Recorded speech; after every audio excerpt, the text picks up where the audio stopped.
আসসালামু আলাইকুম প্রিয় শিক্ষার্থী। আজকে আমরা পাওয়ার ইঞ্জিনিয়ারিং ফান্ডামেন্টাল সাবজেক্টটির তৃতীয় অধ্যায়ে আলোচনা করব।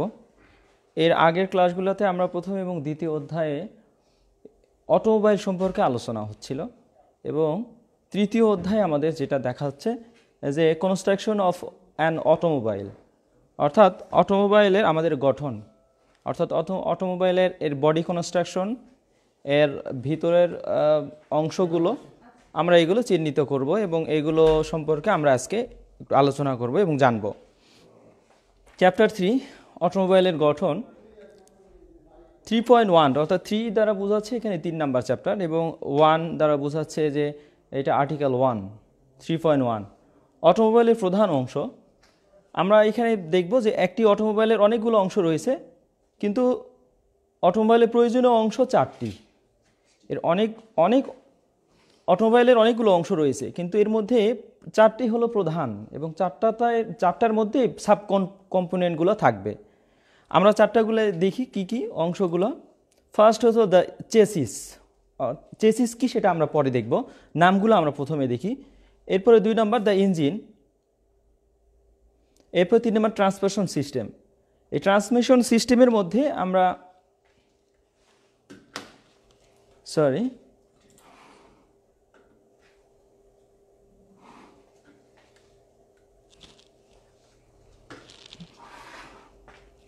আমরা একটু ব্যাকে যাচ্ছি।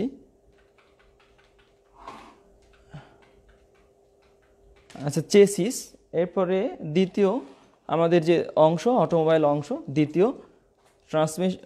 দ্বিতীয় the engine, 3 transmission system, 4 transmission সিস্টেমকে আবার ভিতরে যেগুলো অংশগুলো ইনক্লুড সেগুলো আমরা দেখব যে ক্লাস ট্রান্সমিশন সিস্টেমের মধ্যে।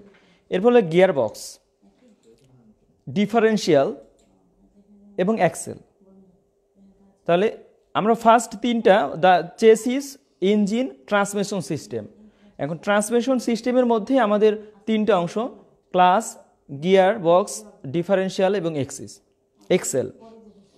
4 নম্বরে আমরা দেখব the body and frame, body frame. ইঞ্জিনের 4টা অংশ, প্রধান 4টা অংশ। এর মধ্যে বডির মধ্যে আবার কিছু অংশ আছে, স্টিয়ারিং সিস্টেম, বডি ফ্রেমের মধ্যে সংযুক্ত থাকবে স্টিয়ারিং সিস্টেম, তারপর ব্রেকিং সিস্টেম অর ব্রেকস। এই 4টা হলো সবচেয়ে ইম্পর্টেন্ট এবং গুরুত্বপূর্ণ। এই 4টা কি আমরা ফিগার সহ এবং এর ডেফিনেশন আমরা দেখব।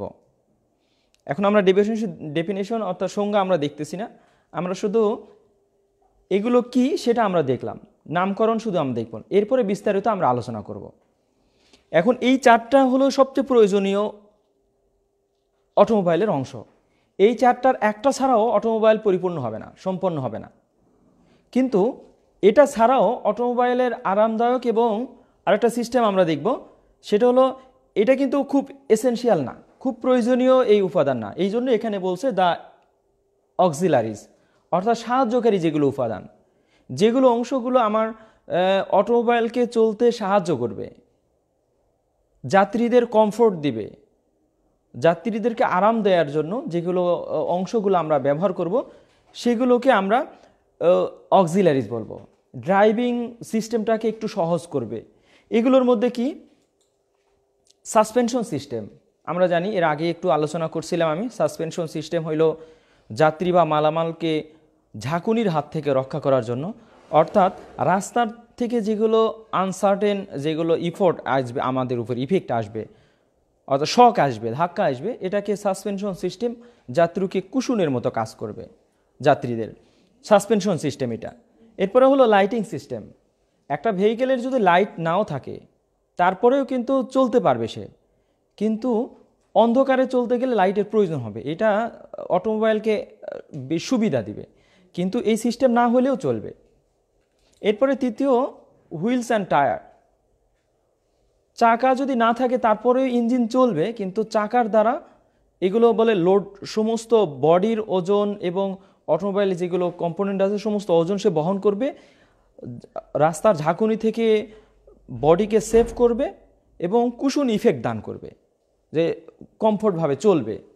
তো এগুলো হলো অক্সিলারি সিস্টেম অটোমোবাইলের। এরপরে আমরা দেখব যে মেইন মেজর কম্পোনেন্ট অফ অটোমোবাইলের এর মধ্যে এই যে চেসিস আমরা দেখাইছিলাম, চেসিসের ডেফিনেশন আমরা দেখব। অর্থাৎ বডি এবং সাসপেনশন সিস্টেম, বডি ফ্রেম এবং সাসপেনশন সিস্টেম ছাড়া ইঞ্জিন যার সাথে লাগানো থাকবে এটাকে আমরা চেসিস বলবো। ট্রান্সমিশন সিস্টেম অর্থাৎ চেসিস কিন্তু রান করতে পারবে, চলবে। ইঞ্জিন যদি চালাই আমি, স্টিয়ারিং এখানে আসি, স্টিয়ারিংয়ের মাধ্যমে আমি এটাকে অপারেট করব, কিন্তু দেখতে সৌন্দর্য লাগবে না। অর্থাৎ এটা হলো চেসিস, ফাউন্ডেশন, এটা ইঞ্জিন, অটোমোবাইলের ফাউন্ডেশন। এরপরে দেখি এই যে ইঞ্জিনটা এখানে লাগানো আছে, এই ইঞ্জিনকে এখানে যখন সংযোগ করা হবে ফ্রেমের সাথে তখন এটাকে চেসিস বলবো। আচ্ছা, এর ডেফিনেশন আমরা যখন আলোচনা করব তখন এই সম্পর্কে আরও আমরা দেখব। আমরা বেসিক জেনছি, এটা হলো ফ্রেম অ্যান্ড বডি। অর্থাৎ ফ্রেমের সাথে যখন ফ্রেমের মধ্যে যাত্রী সাধারণ বসে বডিতে, এখন ফ্রেমকে সৌন্দর্য দান করার জন্য, অটোমোবাইল সৌন্দর্য দান করার জন্য, অর্থাৎ এর সাথে যদি আমরা ডোর লাগাই দিই, এর রুফ ছাদ লাগাই দিই, এই ইঞ্জিনের উপরে যাতে কাভার দিয়ে দিই, এগুলো হলো কাভার হইলো, এটা হলো বডি। কিন্তু ফ্রেম আর বডি কিন্তু একসাথে সংযোগ করা থাকে। যদি আমরা আলাদা করে বলতে চাই তাহলে কিন্তু ফ্রেমের সাথে যখন আমরা ফ্রেমকে সৌন্দর্য দান করার জন্য এটার উপরে যদি আমরা ফাইবার লাগাই দিই অথবা শীট লাগাই দিই তাহলে কিন্তু এটা আমাদের বডি হয়ে যাবে, বডি অ্যান্ড ফ্রেম। কিন্তু যদি আমি আলাদা বলতে চাই যে ফ্রেম হইল এই বডি ছাড়া যে অংশটা, সেটা হলো ফ্রেম। আর ফ্রেমকে সৌন্দর্য দান করার জন্য এর উপরে যেরকম যাত্রী সাধারণ নিরাপত্তার জন্য, সামনে চালক এবং যাত্রীদের নিরাপত্তার জন্য, রোদ বৃষ্টির হাত থেকে এবং বাতাসের হাত থেকে রক্ষা করার জন্য উইন্ডশিল্ড ইউজ করা হয়। এক ধরনের চালকের সামনে গ্লাস ইউজ করা হয়, যেটার দ্বারা যাত্রী সাধারণ অনাকাঙ্ক্ষিত বৃষ্টি থেকে, বাতাসের ঝাপটা থেকে আরামে থাকে। এইরকম এইটা হলো এই যাত্রীদের সামনে যদি আমি গ্লাস লাগাই এটা হলো বডি, অথবা যদি ছাদ লাগাই দিই সেটা হলো বডি। আর বডি এই ফ্রেমের সাথে ওয়েল্ডিং করে বা রিবেডিং করে জয়েন করা হয়, অর্থাৎ সংযোগ করা হয়। তাহলে বডি অ্যান্ড ফ্রেম। আচ্ছা, এরপরে আমরা তৃতীয় অংশ দেখছিলাম যে ট্রান্সমিশন সিস্টেম, অর্থাৎ এইটা হলো ইঞ্জিন। আমরা ইঞ্জিন এখান থেকে সাইড ভিউ আমরা দেখছি, এর কাভার, ইঞ্জিনের উপর যখন আমরা কাভার দিয়ে দিব তখন এরকম লাগবে মনে হয় আমরা দেখতে। এই ইঞ্জিনটা এই ইঞ্জিন থেকে আমার পাওয়ার উৎপাদন হয়। আমরা জানি ইঞ্জিন হলো যেখানে কেমিক্যাল এনার্জিকে কনভার্ট করে মেকানিক্যাল এনার্জিতে রূপান্তরিত করে। তাহলে এই ইঞ্জিন থেকে আমি এই পাওয়ারটা নিচ্ছি, এই পাওয়ারটা আমাকে এই যে রেয়ার হুইল মানে পিছনের চাকাতে আমি পাওয়ার ট্রান্সমিশন করতেছি।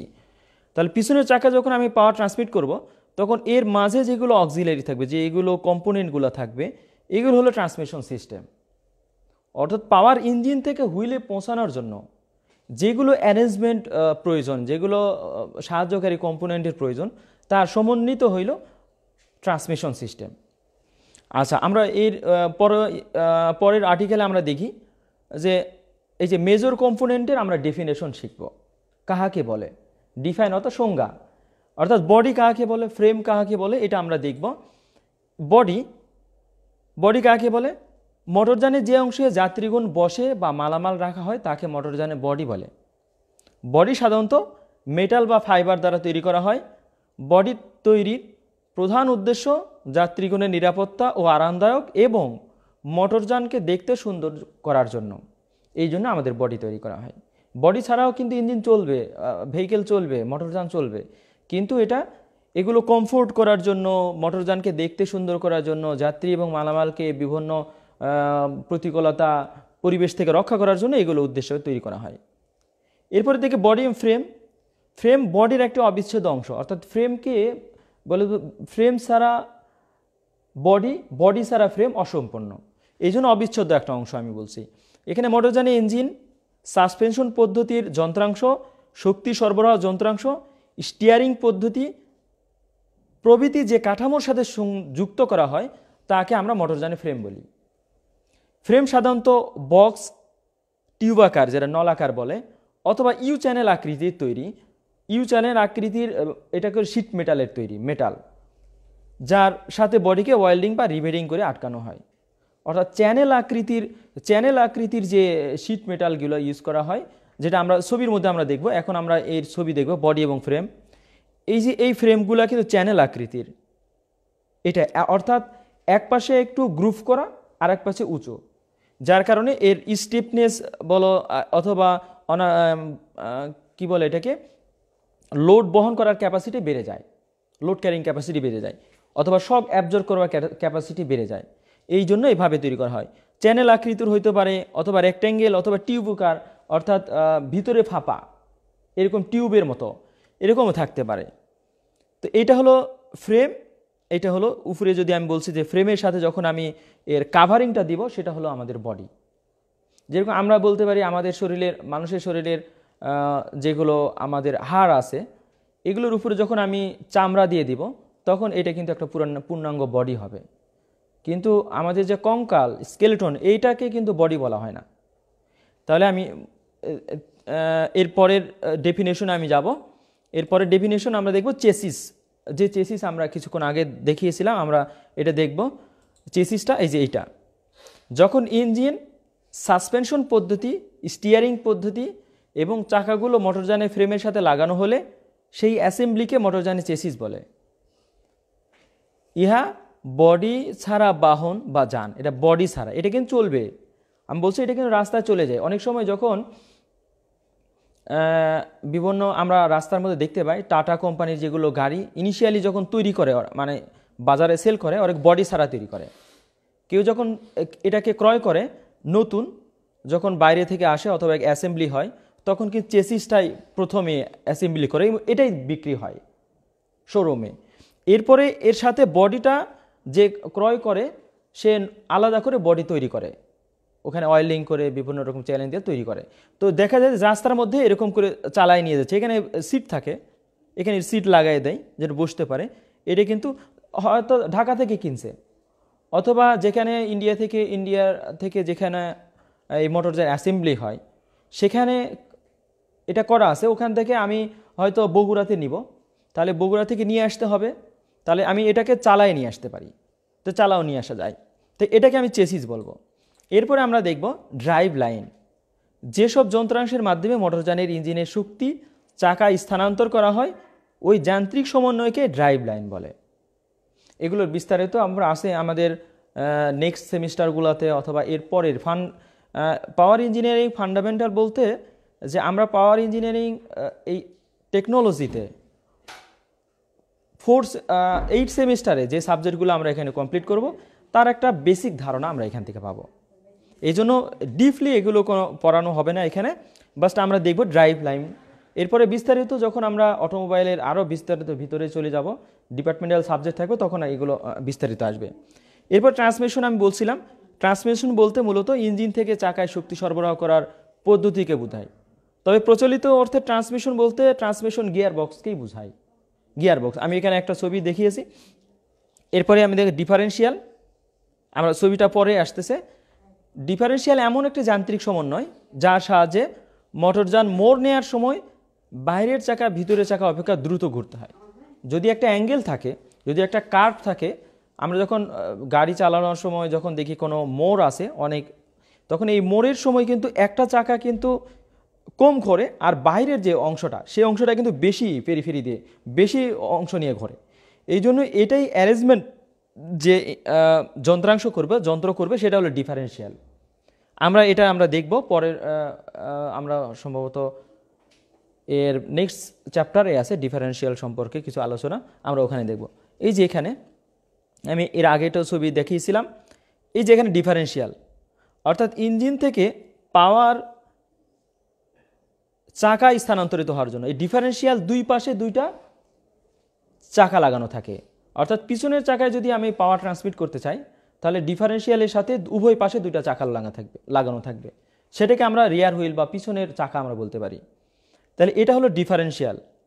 অর্থাৎ এই অ্যারেঞ্জমেন্ট এমন, যখন আমি মোড় নিব, চাকা যখন একটা চাকা কম ঘুরবে আর একটা চাকা বেশি ঘুরবে, সেই অ্যারেঞ্জমেন্ট করার জন্য এই ডিফারেন্সিয়াল ইউজ করা হয়। এবং এই ডিফারেন্সিয়ালের মধ্যে এরকম অ্যারেঞ্জমেন্ট করার গিয়ারগুলো এখানে সংযোগ করা থাকে।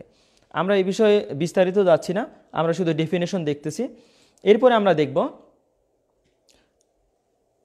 Axle shaft. অ্যাক্সেল শ্যাফটগুলো ডিফারেন্সিয়ালের উভয় পাশে এবং প্রতিটি চাকার দিকে সংযুক্ত থাকে। অ্যাক্সেল শ্যাফটগুলো ডিফারেন্সিয়াল দ্বারা নিয়ন্ত্রিত হয়ে স্বাধীনভাবে ঘোরে। অর্থাৎ আমি যে পাওয়ারটা দিচ্ছি, ট্রান্সমিশন করতেছি, তো চাকার সাথে আমার এই পাওয়ারটা নিয়ে চাকাকে যে দিবে, যে এক্সেল যে শ্যাফটটা দিবে, সেটা আমরা এক্সেল শ্যাফট বলবো। আমরা এই কয় রকমের এক্সেল শ্যাফট হয় সেটা আমরা পরে দেখব।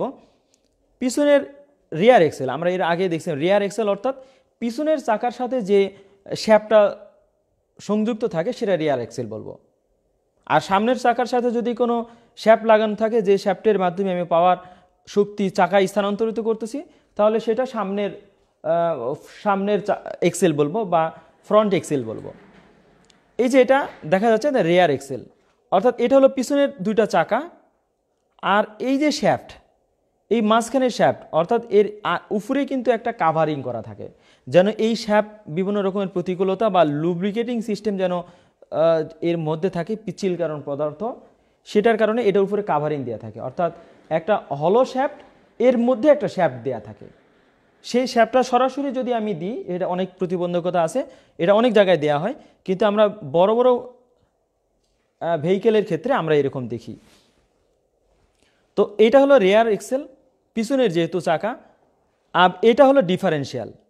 এই যে ডিফারেন্সিয়াল, যে অ্যারেঞ্জমেন্টটা এক চাকা মোড় নেওয়ার সময় বেশি ঘুরবে আর এক চাকা কম ঘুরবে, সেটা হলো ডিফারেন্সিয়াল। তাহলে আমি দেখবো এই যে এটা আবার আমরা 2D আকারে দেখিয়েছি রিয়ার এক্সেল, যেটা সবুজ কালার। এই যে এটা হুইল, রিয়ার হুইল, যেহেতু পিছনের চাকা, আর এখানে ড্রাইভ শ্যাফট অথবা প্রোপেলার শ্যাফট এই পাশ থেকে আসতেছে। প্রোপেলার শ্যাফট অর্থাৎ ইঞ্জিনের পাওয়ারটা প্রোপেলার শ্যাফট অথবা ড্রাইভ শ্যাফট বলে, শ্যাফটের মাধ্যমে এখানে আসতেছে। এই অ্যারেঞ্জমেন্টটা হলো ডিফারেন্সিয়াল। তাহলে আমরা এখানে দেখলাম। এরপরে ডেফিনেশন আমরা দেখব। এই সামনের এক্সেল আমরা বললাম এটি গাড়ির সামনের অংশ অবস্থিত, যার উভয় পাশে সামনের চাকা সংযুক্ত। তাহলে সামনের চাকা সংযুক্ত কীরকম আমরা দেখি, এই দুটো সামনের চাকা আমরা দেখি, এর সাথে এই যে লাল কালারের যে শ্যাফটটা, যে শ্যাফটটার সাথে হুইল সংযুক্ত করা থাকে, সেটা হলো ফ্রন্ট এক্সেল। আর আমরা পিছনের এক্সেল যেটা বলছে রিয়ার এক্সেল, পিছনের চাকার সাথে যে শ্যাফটটা সংযুক্ত থাকবে, যে শ্যাফটের মাধ্যমে আমি চাকাকে ঘুরাবো, শক্তি পাবে, সেটা হলো আমার এক্সেল। তাহলে ফ্রন্ট এক্সেল অর্থাৎ সামনের চাকার সাথে সংযুক্ত যে শ্যাফটটা, সেটা হলো আমাদের ফ্রন্ট এক্সেল। আর পিছনের চাকার সাথে সংযুক্ত যে শ্যাফট, যেটা পাওয়ার ট্রান্সমিশন করবে, শক্তি দ্বারা চাকাকে ঘুরাবে, সেটা আমরা রিয়ার এক্সেল বলবো। এরপরে আমরা দেখব যে স্টিয়ারিং সিস্টেম। আমরা এটা 3.3 আর্টিকেলে আমরা দেখতেছি, অর্থাৎ 3য় অধ্যায়ের 3 নম্বর পয়েন্ট আমরা দেখতেছি। 3 নম্বর, সেটা স্টিয়ারিং পদ্ধতি। স্টিয়ারিং পদ্ধতি কাকে বলে? যে পদ্ধতিতে মোটরযানের চাকার দিক পরিবর্তন করে মোটরযানকে নির্দিষ্ট দিকে পরিচালনা করে। অর্থাৎ আমরা দেখি যে একজন চালক স্টিয়ারিংয়ের দ্বারা মোটরযানের চাকাকে অথবা এর দিক কোন দিকে যাবে সেটা সে নির্দিষ্ট করতেছে, সেটাকে আমরা মোটরযানের স্টিয়ারিং সিস্টেম বলবো, স্টিয়ারিং পদ্ধতি বলবো। তাহলে স্টিয়ারিং পদ্ধতির কাজ কি আমরা খুব সংক্ষেপে দেখি। স্টিয়ারিং পদ্ধতি মোটরযানের চাকাগুলোকে ঘুরিয়ে ডানে বা বামে ঘোরাতে সাহায্য করে। দ্বিতীয়, এই পদ্ধতিতে মোটরযানের স্টিয়ারিং হুইলের ঘূর্ণমান নড়াচড়াকে সামনের চাকার কৌণিক মোড়ে পরিবর্তন করে। অর্থাৎ আমরা দেখি যে স্টিয়ারিং যে হুইল, সেটা কিন্তু একটা চাকার মতো, এই গোলাকার চাকা। এই চাকা যখন ঘুরাচ্ছি, কিন্তু হুইল কিন্তু ডানে বা বামে মোড় নিচ্ছে। অর্থাৎ এই জন্য এখানে বলছে যে স্টিয়ারিংয়ের হুইলের ঘূর্ণমান নড়াচড়াকে, অর্থাৎ রোটেশনাল মোশনটাকে অ্যাঙ্গুলার মোশনে পরিবর্তন করে। এরপরে এই পদ্ধতিতে চালক খুব সহজে কম শক্তি প্রয়োগ করে চাকাদ্বয়কে ঘুরাইতে পারে। স্টিয়ারিং পদ্ধতি কিন্তু চাকা নর্মালি কিন্তু ঘুরাইতে অনেক শক্তির প্রয়োজন। স্টিয়ারিং পদ্ধতির মাধ্যমে অনেক সহজে কম সময়ে কম শক্তি প্রয়োগ করে চালক চাকাদ্বয়কে নিয়ন্ত্রণ করতে পারে। এরপরে এটি মোটরযানের দিক সঠিক বা নির্দিষ্টতা বজায় রাখে। এটা হলো স্টিয়ারিং সিস্টেমের কাজ আমি দেখিয়েছি। এরপরে এটি মোটরযানের চাকার ক্ষয় বা ছিঁড়ে যাওয়া থেকে নিয়ন্ত্রণ করে। এটা হলো আমাদের স্টিয়ারিং সিস্টেমের পদ্ধতি। আমরা নেক্সট লিসেনে আমরা মনে করি আমার প্রায় শেষের দিকে চলে আসছি। আমি নেক্সট লিসেনে আমরা 3য় অধ্যায় আমরা শেষ করে দেব, আর 2-3টা আর্টিকেল সম্ভবত আছে। আজকে এতটুকুই। আশা করি সবাই নিরাপদে থাকবে এবং স্বাস্থ্যবিধি মেনে চলবে। এবং সবার সুস্বাস্থ্য কামনা করে শেষ করছি। আসসালামু আলাইকুম।